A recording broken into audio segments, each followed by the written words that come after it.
By Renaissans wil ons die pad van verkenning stap. Daar word uit vele filosofieë en wetenskaplike bronne geput. Ons besef dat elke individu sy of haar opvoeding en ervaring met hulle saamdra en as verwysingspunt gebruik wanneer hulle kommunikeer. Ons luister dus na mekaar en ag niemand se insigte as imperatief nie, maar eerder as aanvullend, met inagneming van waar hulle hul op hul reis bevind. Omdat Renaissans 'n familie van oop, denkende en eerlike reisigers is dit vir ons belangrik om gereeld met mekaar te praat. Ons skram nie daarvan weg om moeilike sake onder die loep te neem ten einde saam te groei nie. Ons verwag nie eenparigheid nie, maar streef na dialoog waarbinne respek, 'n oop gemoed en egtheid die weg baan tot nuwe moontlikhede. Dit beteken natuurlik dat ons nooit finale antwoorde kan hê nie, want ontdekking en groei voorveronderstel mekaar. Daarom wil Renaissans 'n veilige ruimte wees vir mense wat verken. Ons weet dat daar in alle tradisies waarheid te vind is. Daarom poog ons om ons ontginnings daaruit met eerbied en respek te doen, op soek na dit wat universeel en vir ons van waarde is. Ons waardes word gekenmerk deur openheid, egtheid, liefde en nederigheid en bovenal om nie te veroordeel nie. Renaissans bied 'n gemeenskap aan mense wat op soek is na ander wat die wêreld van spirituele verkenning met hulle kan deel. Of dit 'n fisiese gemeenskap is waarna jy op soek is en of jy virtueel wil deelneem, Renaissans maak ruimte vir beide. Jy gaan nou luister na 'n opname van een van ons byeenkomste. Jy's welkom, neem deel, plaas jou kommentaar, geniet hierdie ervaring saam met ons.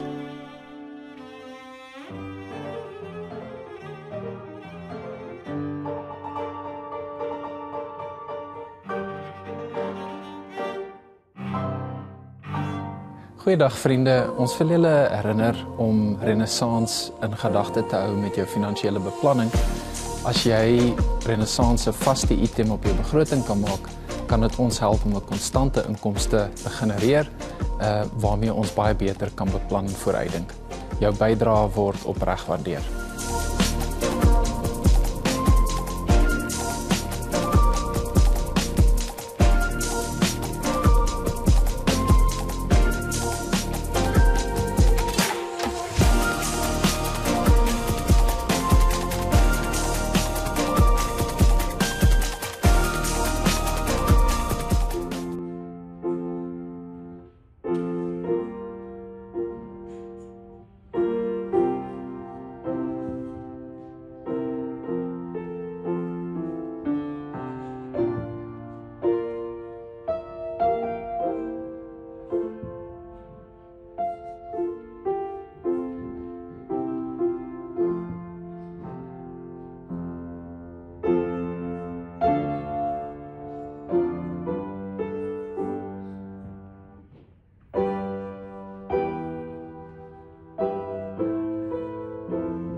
Dankie Karen, dit was pragtig. Ons is nou sommer almal lekker rustig.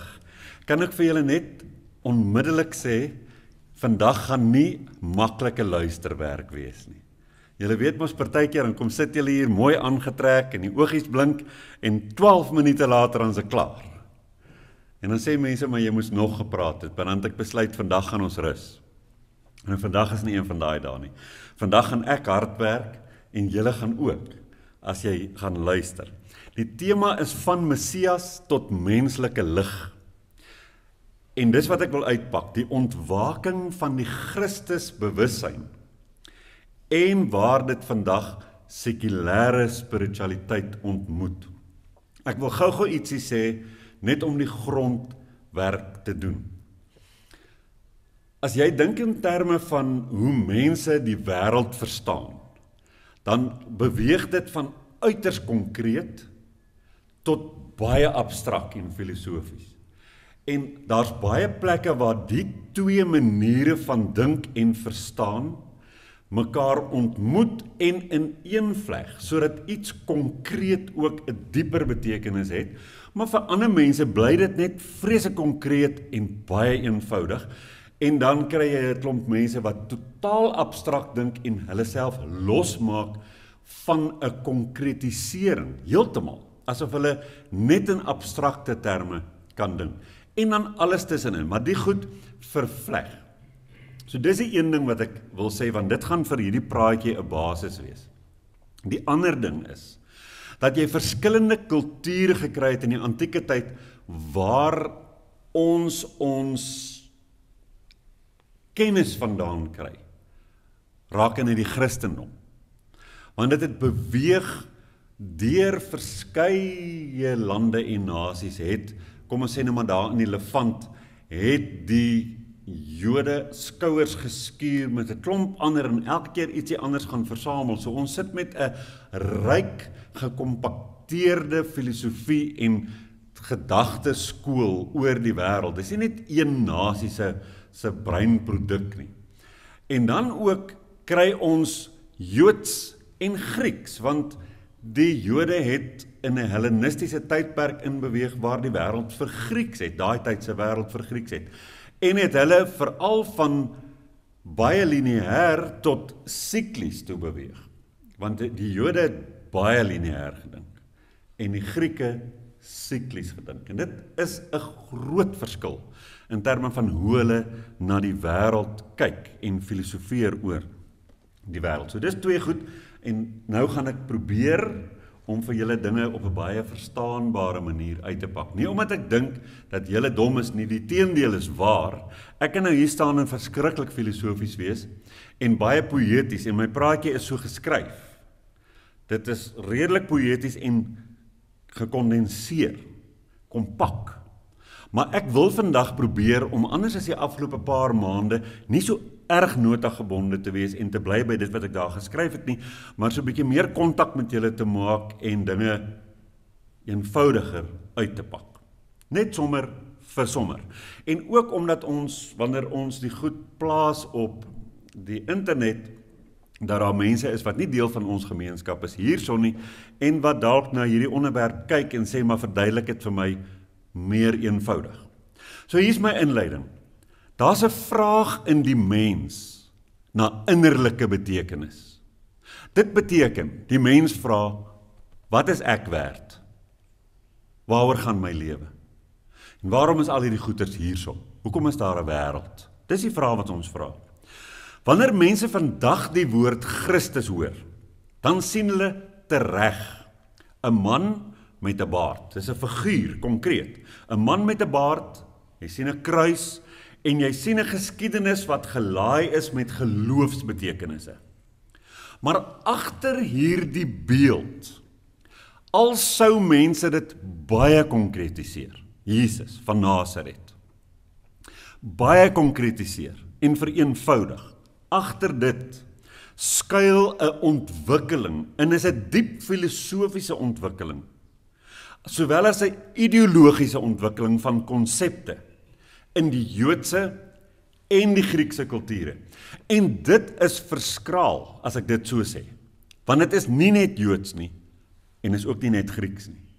Daar is ook goed wat uit die ooste kom, en wat terselfdertyd in die ooste ontwikkel het, en selfs dalk nog voor dit in die ooste ontwikkel het. Daar kom 'n klomp filosofiese goed uiteindelik vandag byeen, in hierdie term Christus, en 'n Christus bewussyn. En waar hulle met mekaar ontmoet het die beeld al hoe ryker geword, en het elkeen met hierdie beeld iets gedoen wat anders is, dieper is, dalk vlakker is, dalk meer omvangryk is, of meer verskraal is. Maar dit wissel na gelang van die persoon wat met hierdie konsep ontmoet het. Nou vanoggend wil ek nie so seer met ons praat oor godsdienst nie, maar ek wil met ons praat oor menslike deernis, oor wysheid, en veral selfontwaking. En hoe die Christus-idee oor duisende jare getransformeer het, van 'n koning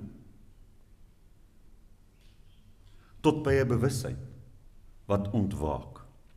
Elders in die mensdom se geskiedenis het baie begrippe geleef wat mooi hiermee begin saamval het, sodat dit wat aanvanklik slegs in die kultuurkleed van antieke Israel en die Hellenisme aangetrek was, het nou ook tuis gekom vandag in eie tydse baadjies, waar jy amper sien dat daar mense is wat die Joodse baadjie uittrek en die Griekse baadjie uittrek, die hierdie Christus bewussyn daarvan stroop en dit iets maak wat los staan en in ons kultuur tuiskom sonder enige bande daarmee. Nou wat was die oorspronklike Joodse verwagting van hierdie gesalfde koning? Want die woord Christus kom van die Grieks, Christos, wat beteken die gesalfde een. In Hebreëus was dit Mashiach, die Messias, maar dis dieselfde konsep, die gesalfde een. Nou in die wêreld van die antieke Israeliet was gesalf wees 'n teken van koninklikheid of 'n priesterlike aanwysing. Dawid, Samuel, die priesters in die tempel.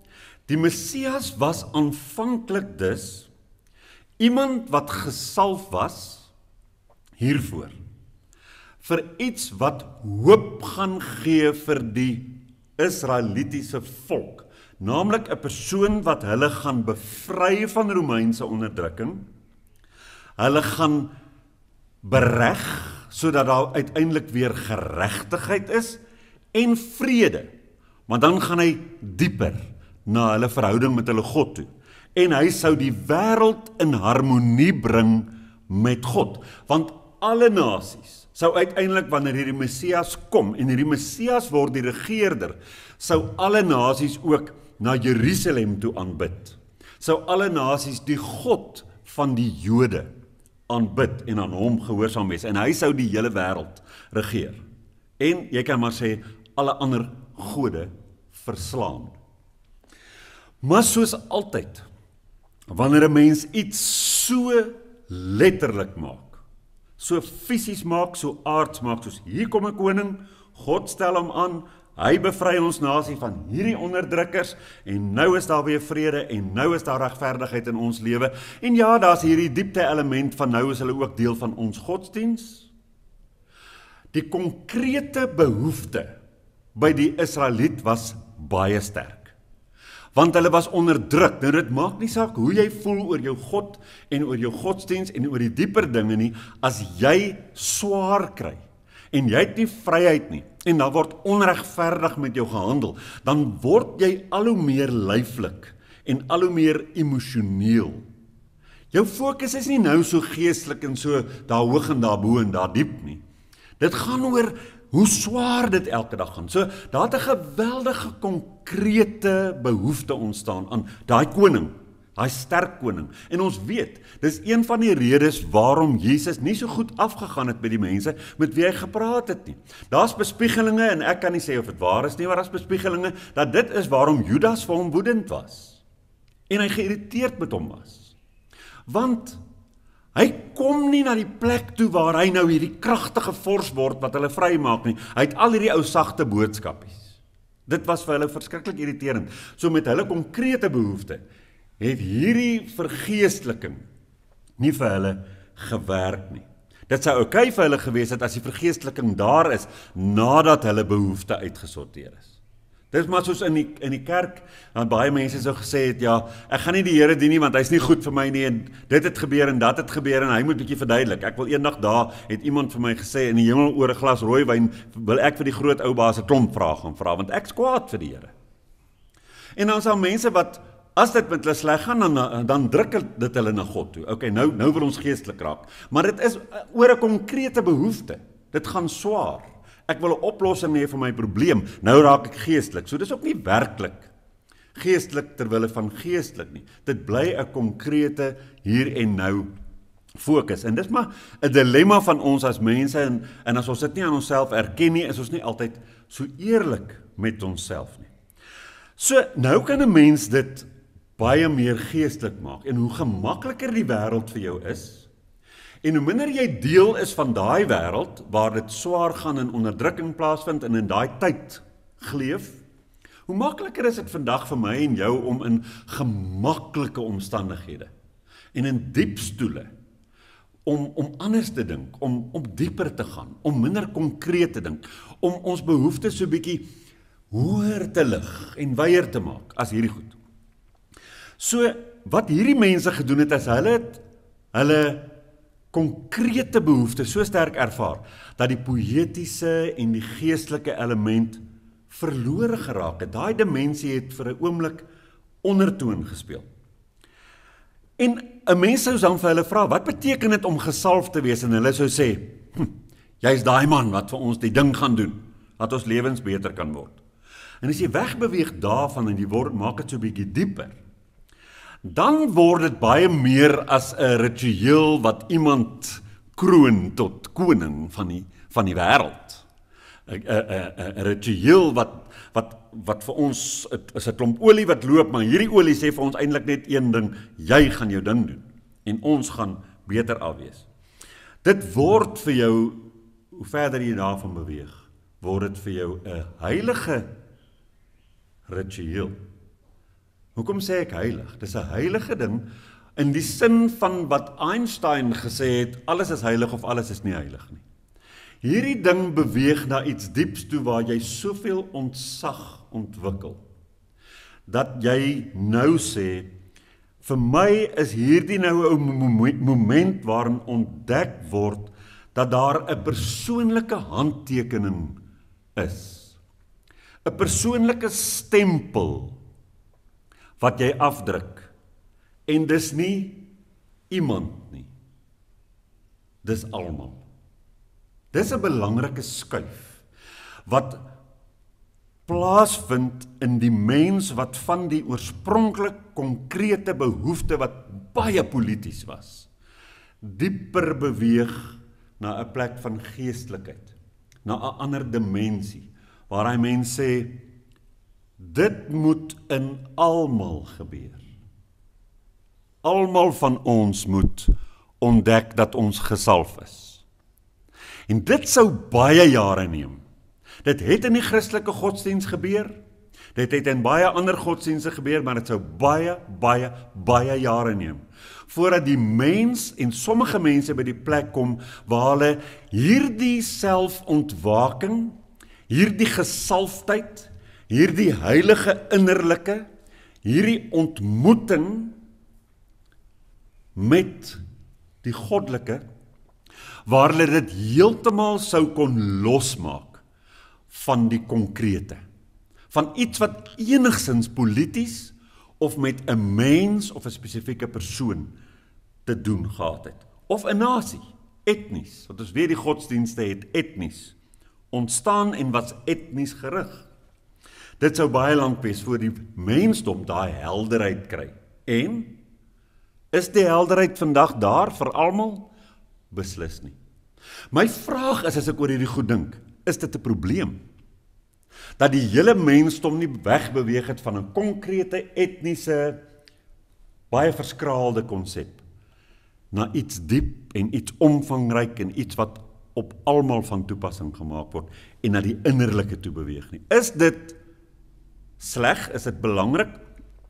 En een van die antwoorde wat vir my leef is, jy het ook te maak met die verskille tussen mense op 'n ontwikkelingsvlak, op 'n intellektuele vlak en ook 'n persoonlikheidsvlak. Hoe werk jou brein met goed?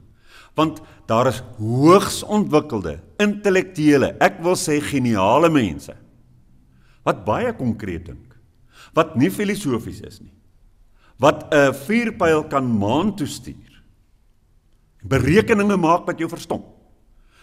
Maar vir hulle is daar nie vreeslik ruimte en 'n aanvoeling vir goed wat poëties, vir goed wat filosofies en vir goed wat so in die ruimte invaar, sonder dat dit 'n konkrete vuurpyl is nie. Dit is 'n ding wat ons moet aanvaar rondom die mens. Ons is verskillend en daar gaan altyd mense wees wat gaan sê 'n slang is 'n Satan. En dan ander mense wees wat sê boosheid het niks met 'n Satan en allerminst met 'n slang te maak nie, wat dit totaal en al van die konkreetheid kan wegneem. Maar wat gebeur is, ons almal word, en jy gaan hoor ek weef hom so deur, ons almal word gedaag tot by 'n plek waar ons besef dat eintlik is die diepste betekenis van ons lewe 'n alhelder wordende lig binne in my. 'n al dieper verstaan binne in my, en daai verstaan is nie of jy dit reg uitpak empiries en met formules nie, of jou simbole reg is nie, of jou berekenings of jou analises reg is nie. Daai verstaan word 'n ding wat in een oomblik in jou kom lê, waar daar 'n helderheid oor die lewe is. En te midde van al jou vrae oor die lewe, dat die antwoord word die stil vrede in jou. En dit is die uitdaging vir almal van ons. Nou hierdie Messias ding beweeg toe nou na die Grieke toe oor. Ons het ek nou vir julle gesê, ons deel eers met die Jode en hulle konsep en wat dit nou was, en nou vir Grieks die Jode. Want die wêreld van daai tyd word vir Grieks, Hellenisties, en dit is waarom ons sit met 'n Hebreëus geskrewe Ou Testament, maar 'n Grieks geskrewe Nuwe Testament. Dit was in 'n Griekse tyd. Teen die tyd dat die eerste Christene hulle verhale begin vertel het hulle geleef in hierdie wêreld wat deurdrenk was van Griekse filosofie. Daarom, en ek gaan dit net vir julle sê, want dit maak 'n prentjie maklik om so 'n konkrete voorbeeld daarvan te hê. Hier aan die begin toe daar oor Jesus gepraat is. Nou, Markus wat die eerste persoon is wat geskryf het in die evangelies. So Paulus het oor hom geskryf, maar kom ons hanteer Markus, want dit illustreer my punt baie goed. Markus begin by Jesus se doop. En Jesus word gedoop en daar kom 'n duif en die duif kom sit op Jesus se kop en daar kom 'n stem uit die hemel wat sê: "U is my seun in wie ek welbehae het. Vandag het ek u gegenereer." Dit is 'n Christologie in 'n baie konkrete tyd waar dit oor salwing gaan. Hier's 'n oulike ouetjie, God sê, ek maak jou my seun. Ek maak jou, dis waar die woord genereer vandaan. Ek maak jou nou my seun. Jy was nie my seun nie. Ek maak jou nou my seun. Nou beweeg ons aan in tyd. En Johannes skryf baie lank. Markus skryf so iets in die 40 na Jesus. Johannes skryf enige iets van 90 tot 120 na Jesus. Hulle is nie seker nie, maar het lê daar. Dis baie lank na die tyd. Baie vir Grieks. En die wêreldbeskouing is siklies. En wat sê Johannes? Johannes sê hier is Jesus, hy's nou op hierdie punt God se seun gemaak. En hy sê, hy was altyd. En hy het afgekom. En hy het weer teruggegaan. Dis 'n inkarnasie filosofie rondom Jesus. Dis totaal twee verskillende goed. En omdat dit in dieselfde Nuwe Testament saamgeplak is, meng ons die konsepte en ons sien nie die onderskeid nie. En ons sien nie hoe die lewensfilosofie en die wêreldbeeld geskuif het. Van lineêr na siklies. Van baie konkreet na uiters filosofies nie. So hier is dit nou Grieks. En die Grieke het gepraat van logos. Wat was logos? Baie, die algemene Christen, as jy vir hom vra, wat is logos, dan gaan hy sê, die woord van God. Die woord. Maar wat was logos? Logos was die rede, die wetmatigheid wat alles onderlê, die beginsel van orde wat die kosmos deursuur, en dit kan verstaan word as jy dit nou 'n beeld wil gee, as die kiem, die saad van alles wat is en nog sal kom. So dit is eintlik 'n manier om te sê, dit waaruit als ontstaan en dit wat dit alles dan nou ook laat ontvou, ontwikkel en onderhou. Dit is die logos. En in daai sin verbind Johannes vir Jesus daarmee. Hy sê, in die begin was die woord by God. Hy praat daarvan die logos. Hy sê, hy was God. Alles wat ontstaan het deur hom ontstaan. Nou waarvan praat jy nou, Johannes? Jy sê dan nou, daai woord wat by God was, deur daai woord het alles ontstaan. En dis hoekom baie Christene dit vreeslik konkreet maak en sê, Jesus het die wêreld geskep. Weet nie of julle dit al gehoor het nie.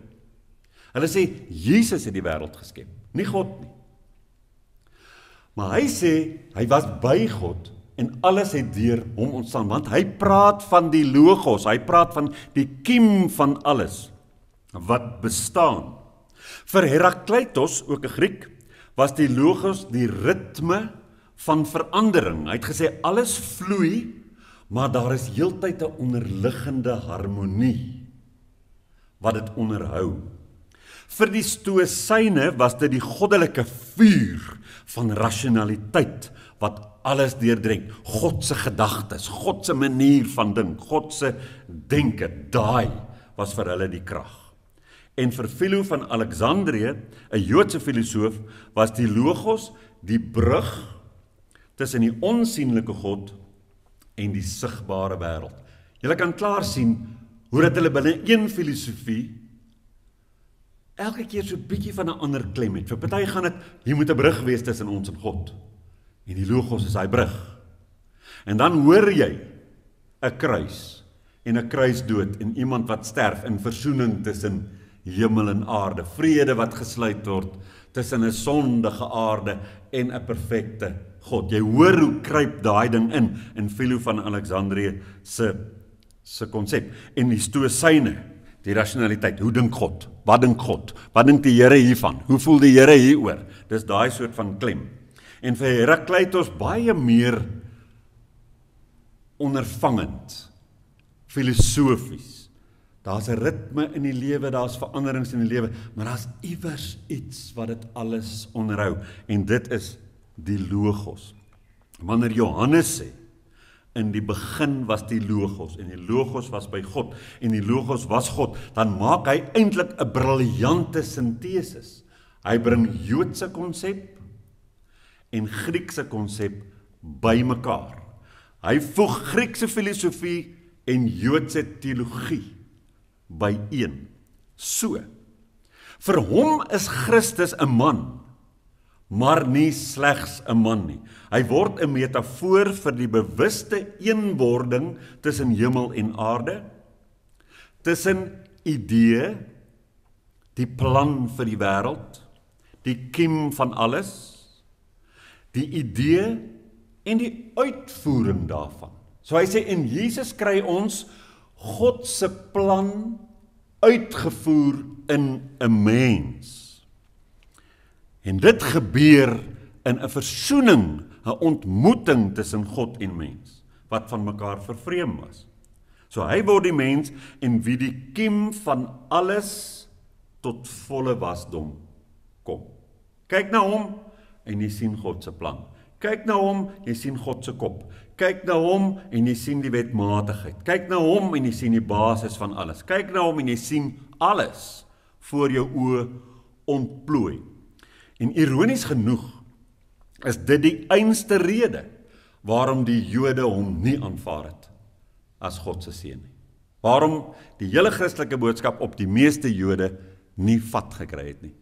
Want die Jode het gesê, God is so heilig en perfek. Geen mens kan God se volheid bevat nie.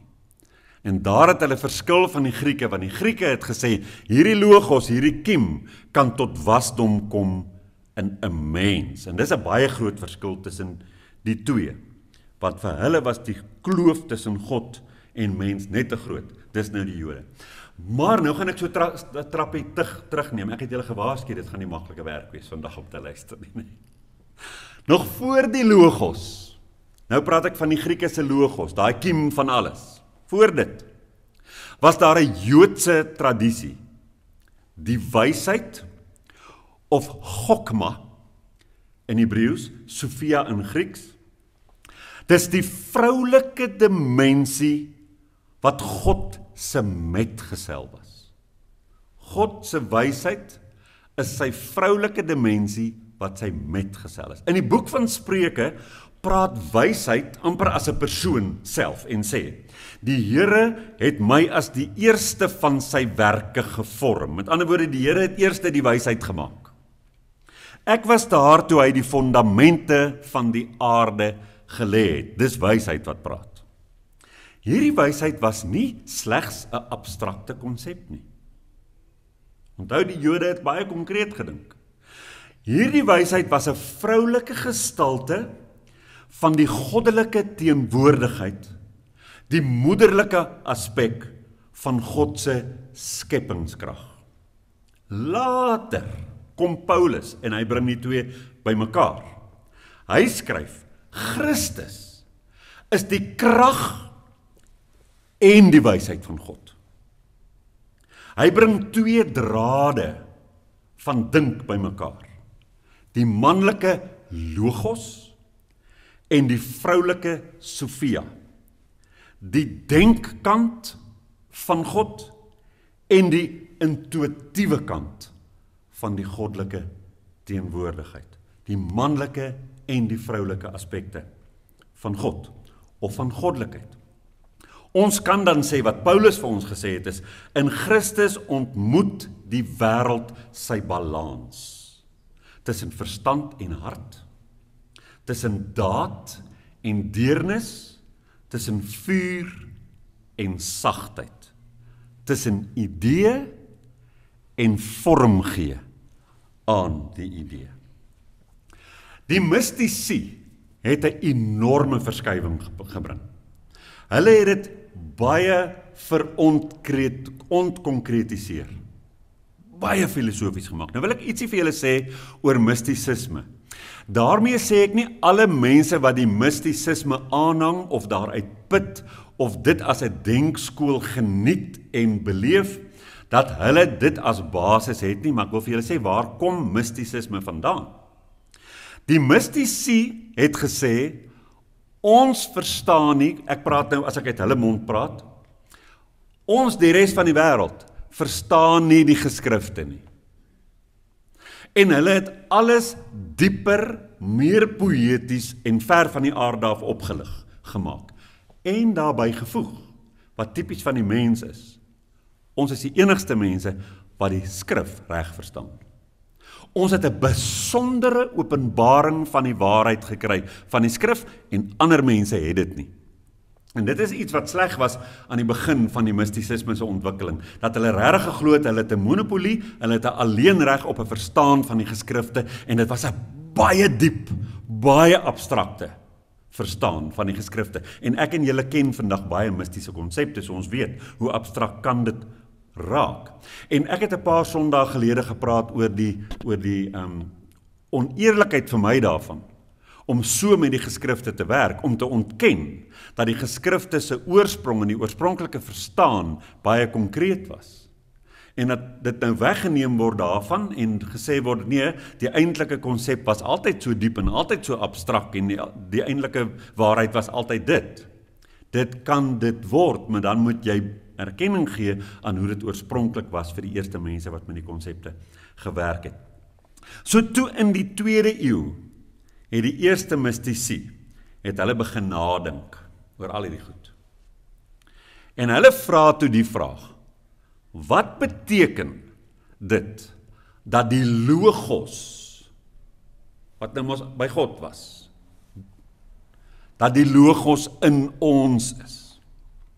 En dan antwoord die evangelie van Thomas daai vraag.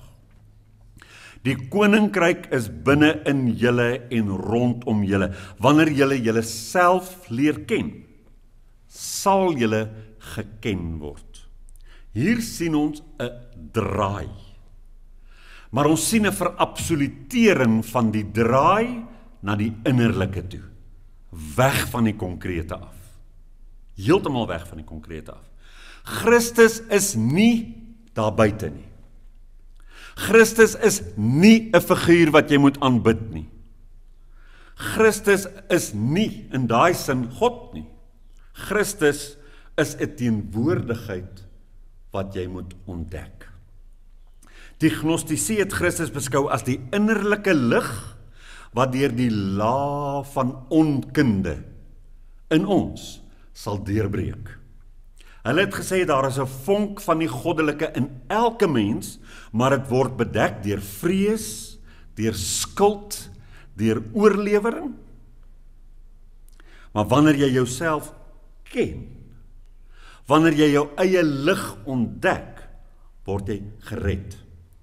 Nie van sonde nie, nie van 'n hel nie, maar van onbewustheid. Jy het nie jouself geken nie. Jy het nie geweet wie jy is nie. Nie so 'n kort storieetjie. Net dat jy kan asem skep. Want dit hou nog aan. Daar's 'n ou verhaal van 'n beeldhouer wat 'n groot blok marmer gekoop het en sy bure het vir hom gelag. En toe sê hulle, "Hoekom koop jy nou hierdie groot stuk klip? Die ding is nutteloos." Toe antwoord hy, "Nee, daar binne is 'n engel. Ek moet net die oortollige klip wegkap." 2 weke later, toe hy klaar gekap het, staan daar 'n asemrowende beeld. Sy buurman vra, "Hoe het jy geweet daar's 'n engel binne?" Toe glimlag hy, toe sê hy, "Ek het geweet, ek hoef niks te skep nie. Ek het net weggekap wat nie engelagtig was nie."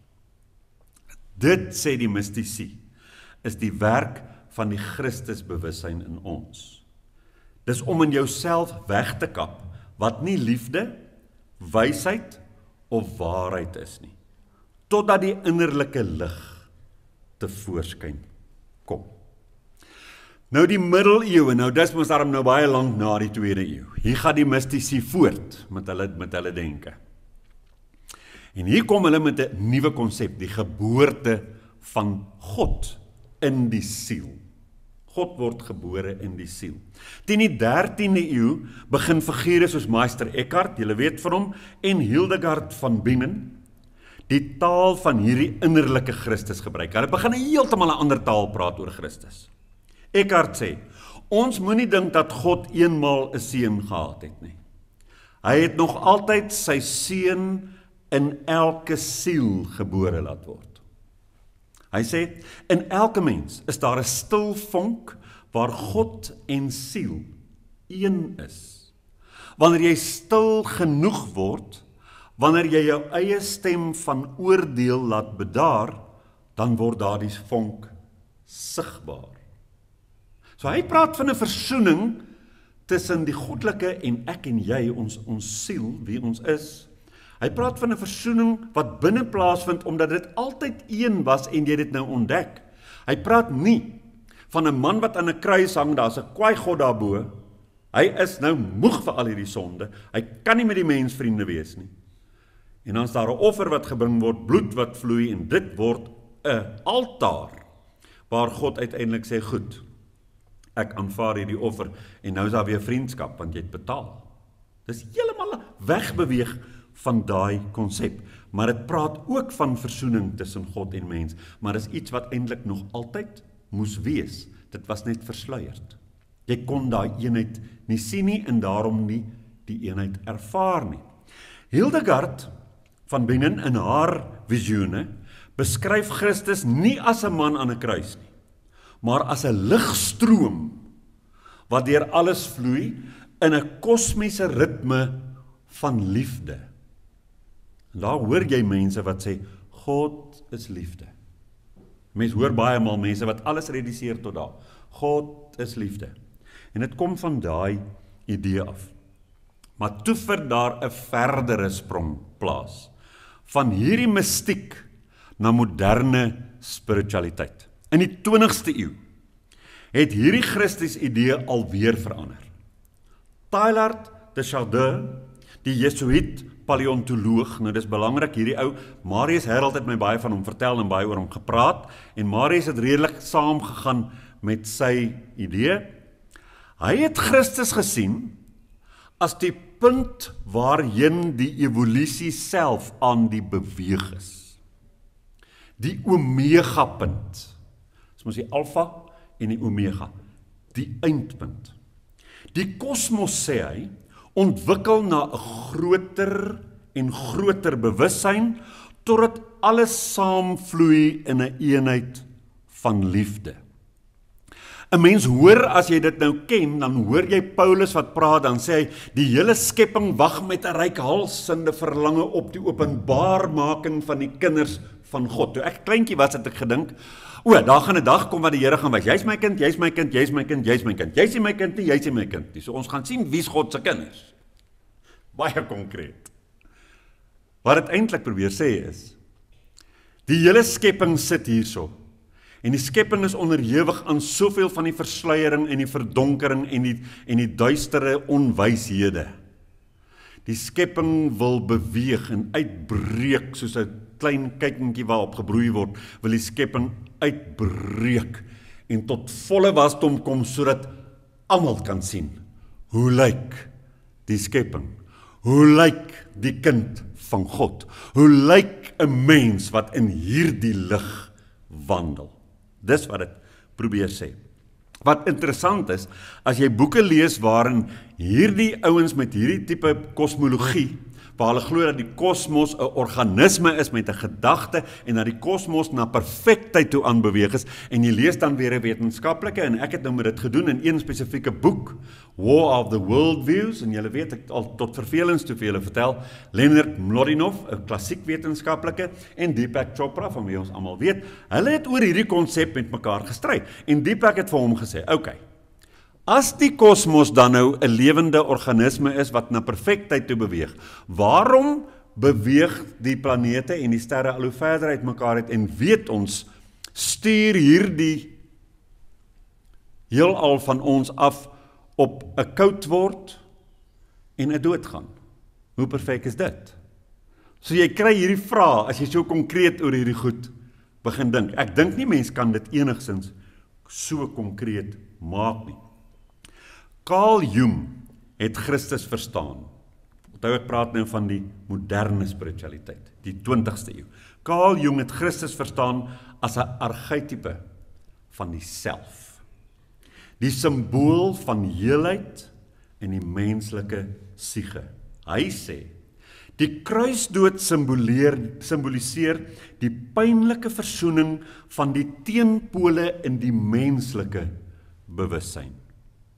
Kan julle sien hoe ver hierdie interpretasie in die 20ste eeu onder daai mense wegswenk van die oorspronklike offerdoodmotief, waar iemand in Joodse idioom letterlik moes doodgaan, bloed moes aanbied as soenoffer tussen God en mens vir vergifnis en insluiting by God.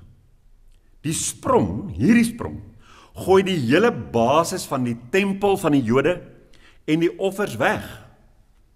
Is weg. Daar is nie meer so 'n konsep hierso nie. En dit bring eenwording met God na 'n plek toe waar dit 'n ontvouing is van die self. In plaas daarvan dat dit iets is van daar skuld, jy beter dit betaal sodat jy vergewe kan word, sodat dit jou nie wegsmyt nie. Dis 'n totale ander prentjie. Innerlik baie meer abstrak, eintlik glad nie meer konkreet nie. Thomas Merton het geskryf, om die Christus in ons te ontdek, is om te besef dat ons nie afgesonder is van die wêreld nie, maar die wêreld self is wat bewus geword het van God. Ons is die wêreld wat bewus word van God. Dit is om Christus te ontdek. So jy praat nie meer van 'n man van Nasaret aan 'n kruis op wie die logos idee en die seun van God idee en al die goed geplak word nie. Jy praat van 'n totale onkonkrete, nie konkrete konsep waar dit net innerlik is en dis individueel, maar almal deel daarin en daarom is dit ook kollektief. Nou is my vraag, en dis 'n vraag waaroor ek vir julle moet sê ek verskriklik baie gedink het. En ek sal seker nog baie hieroor bly dink. My vraag is, wanneer 'n mens die goed lees, dan kom jy onder 'n indruk van die diepte van die denke van die mense wat voor my en jou geleef het, oor die lewe en oor al die goed en hoe dit ontvou het. Maar dit het die hele tyd binne filosofiese strome plaasgevind. So, die archetypes was daar, en daai archetypes het geleef in daai nasie, en vir verskillende nasies was dit verskillende goed. As jy byvoorbeeld oor archetypes praat en jy dink oor iets soos die slang. Die slang is archetypies binne die Joodse tradisie, is die slang die een wat gemaak het dat die mens sy immortaliteit verloor het, en dat die mens sterflik geword het. Dan beweeg jy oor na Adapa in die suidelike wind, 'n ander skepingsverhaal, wat hierdie een vooraf gegaan het, en daar word die slang die een wat immortaliteit vir die mens bring.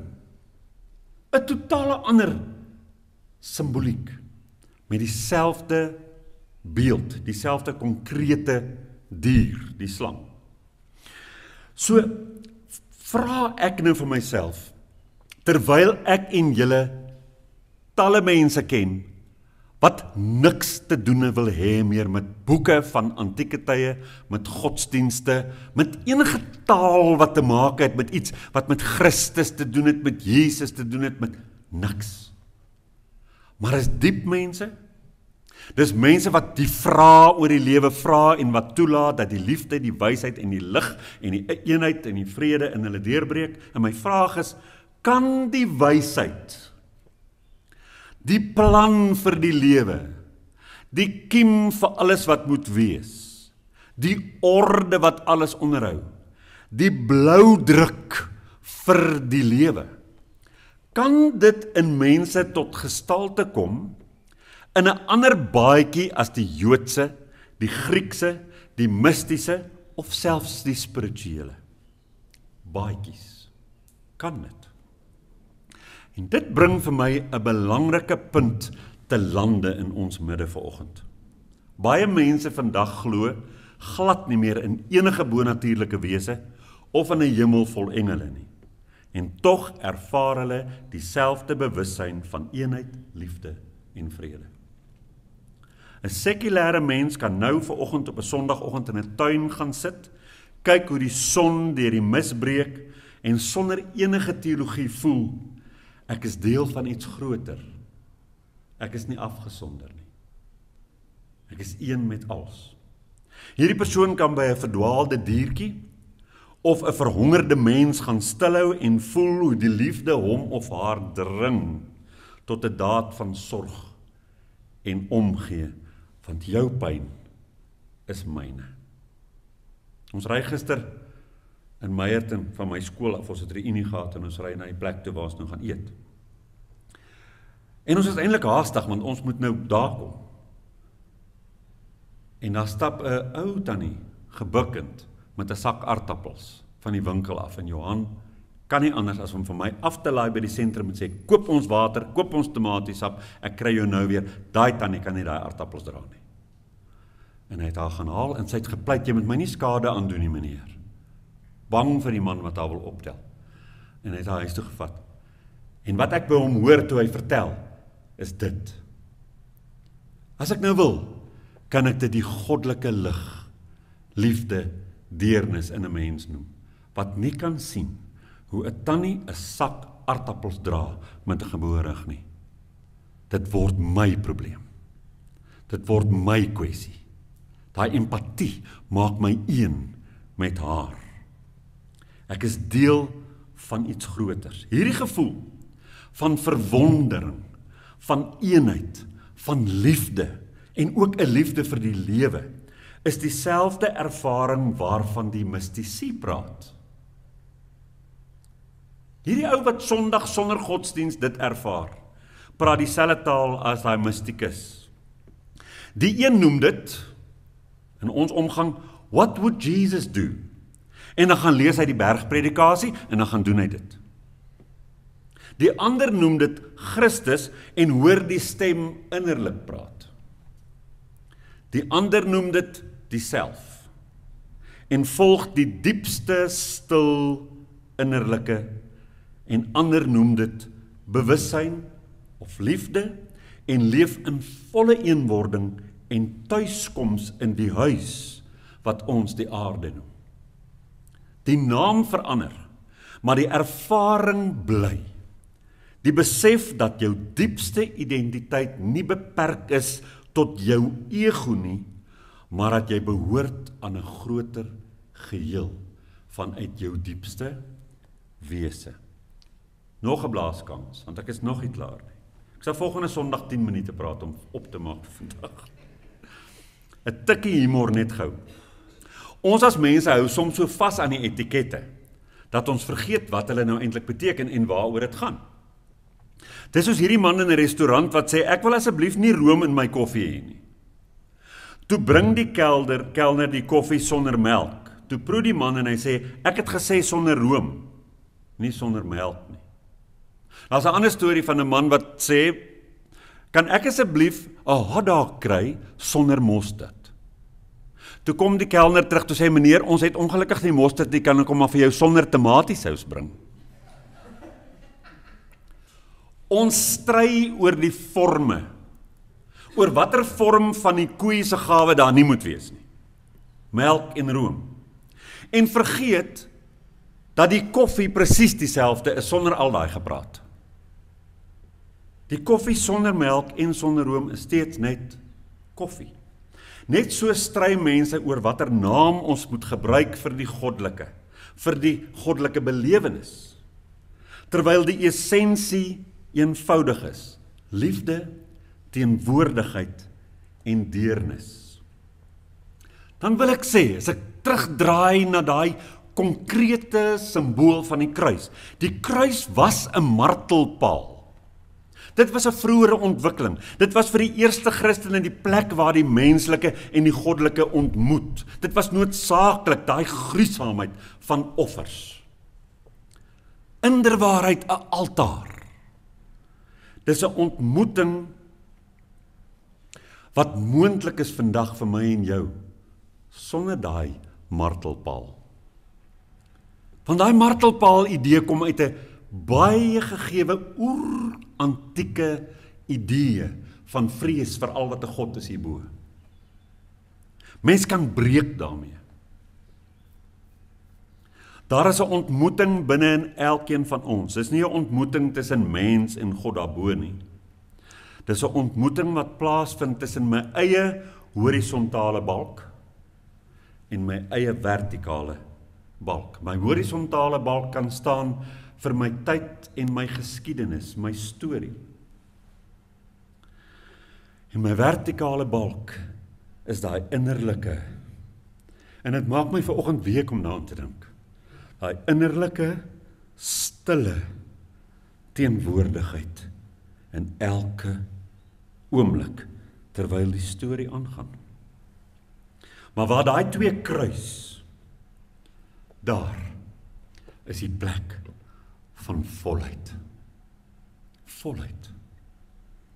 Enige mens wat in daardie punt van stilte en teenwoordigheid in homself hang, beleef die lig van bewustheid en eenwording. Vir sommige mense kom die oomblik deur bepeinsing oor Jesus aan 'n kruis. En ja, hulle dra gewis die bloed as motief met hulle saam. Maar dit beteken nie dat ek en jy moet dink dat hulle nie ook die dieper ervaring het nie. Hulle kan miskien vanweë baie verknogthede aan die konkrete oorsprong hulle self nie losmaak. en besef dat sonder al daai antieke godsdienste sou ons vandag ook by daai plek kon uitkom nie. As daar geen godsdienst was nie, die mens is so, ons soek noord, ons sou ook by hierdie eenwording uitgekom het. En vir Jung vind hy dit in wysheid. En mense vergader rondom Jung en hulle vind dit in die wysheid van eie tydse begrippe van 'n bewuste lewe en stilte. En hulle dra nie bloed met hulle saam nie. Die effek vir almal is ontwaking. Daar's 'n zen-verhaal van 'n vrou wat in 'n spieël kyk. Sy loop hierdie spieël raak, hy lê in haar klerekas op 'n dag. En sy het nog nooit een gesien nie. Sy kyk daarin en sy sien haar eie gesig en sy hardloop na haar man toe en sy sê, ek het 'n foto van 'n ander vrou in my kas gekry. En die man kyk in die spieël en hy sê, ek het haar man gevind. So werk onbewustheid. Ons dink altyd die ander een is die probleem. Die ontwaakte bewussyn begin waar mens jou eie gesig in die wêreld sien. En as 'n mens kan kyk na enige godsdiens, of dit nou die Jode en die Griekse filosofie, of dit die Oosterse goed is, en of dit die mystici is, of die spirituele ouens van ons dag, as jy kyk na daai konsepte, is al wat jy eintlik moet sien, jouself. En jou storie van eenwording en verligting. So werk die onbewustheid. Ons dink altyd, dit lê daar buite. Maar as jy bewus raak, dan kyk jy en wat jy sien is 'n weerkaatsing van jou eie storie. So die sekulêre Christus, as ek dit so kan stel, as ek dan nou vandag hierdie twee konsepte met mekaar kan trou, soos wat Johannes, die geofferde Jesus, kon trou vanweë sy Griek vir Griekste reïnkarnasie kop met Logos. Dan probeer ek vandag ook ietsie doen, en dit is miskien nie oorspronklik nie, maar dit is dalk vir party mense, dit is radikaal. As 'n mens hierdie idee vertaal vir 'n moderne wêreld, kan 'n mens sê, die Christusbewussyn is niks anders nie as die toestand waarin mens leef met oop oë, 'n oop hart en 'n oop verstand. Jy kyk sonder oordeel, jy reageer met liefde en jy voel jou eenheid met alles wat lewe. 'n Ateïs kan dit ervaar tydens kunstskepping, musiek, in die natuur of stilte. Want dit is nie afhanklik van geloof nie, maar van aanmelding en aanwesigheid. Dit is afhanklik van aanmelding, jy daag op, en aanwesigheid, jy raak teenwoordig. 'n Gelowige kan dit ervaar in gebed of meditasie, maar dit is nie die vorm nie, maar die kwaliteit van een teenwoordigheid wat saak maak. Soos iemand eendag gesê het, om Christus te volg is nie om in hom te glo nie, maar om te leef soos hy gesien het. Met oë wat alles as heilig sien. Ek sluit af. Die diepste betekenis van die Christus-idee is dat die heiligheid nie daarbo woon nie, maar in elke asemhaling, en elke bewuste oomblik. Elke keer as jy iemand vergewe, wanneer jy sag praat, as jy teenwoordig is in 'n ander se pyn, dan word die Logos vlees. Jy kan dit losmaak van godsdiens. Die plan vir menswees kom tot gestalte. In daai oomblik kom hy tot gestalte. Die bloudruk van die lewe kry gestalte. Die kiem ontvou. Die idee kom tot uitvoering. Dis die voortdurende geboorte van die woord in die wêreld. Die woord wat lyf kry en op aarde woon.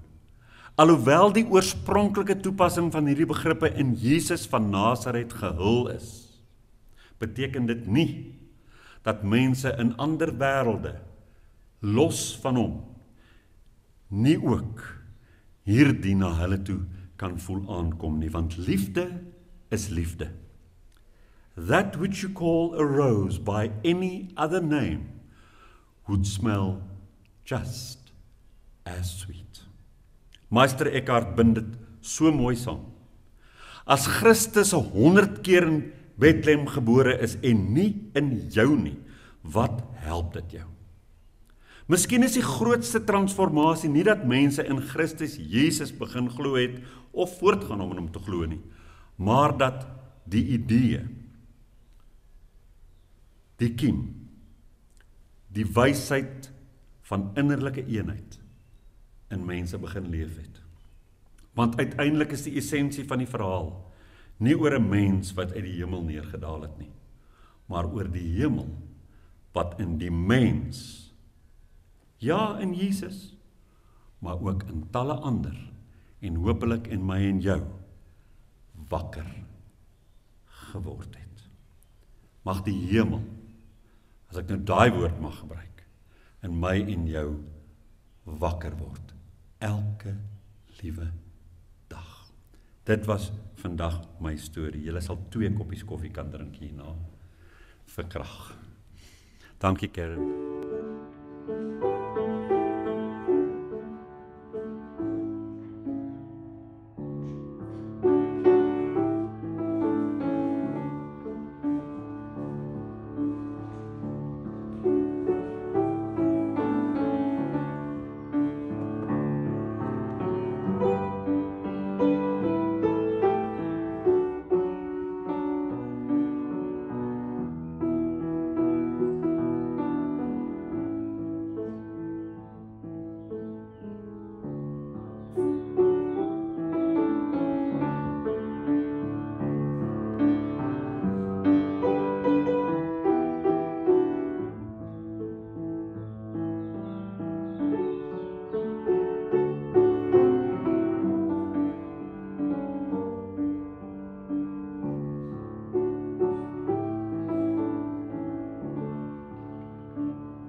Ons gaan lekker koffie drink, die van julle wat kan en wat tyd het. En die wat nie kan nie, geniet jou Sondag. En aan almal baie dankie dat julle hier was. En mag julle 'n wonderlike week hê. Mag werklik, soos ek gesê het, dat die heeltyd daai eenheid, daai wysheid, daai vrede en daai lig, te midde van alles wat gebeur, op die oppervlak in jou ontplooi. Dis die lewe. Dankie Karen, jy kan ons uitspeel.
Goeiedag vriende, ons wil julle herinner om Renaissance in gedagte te hou met jou finansiële beplanning.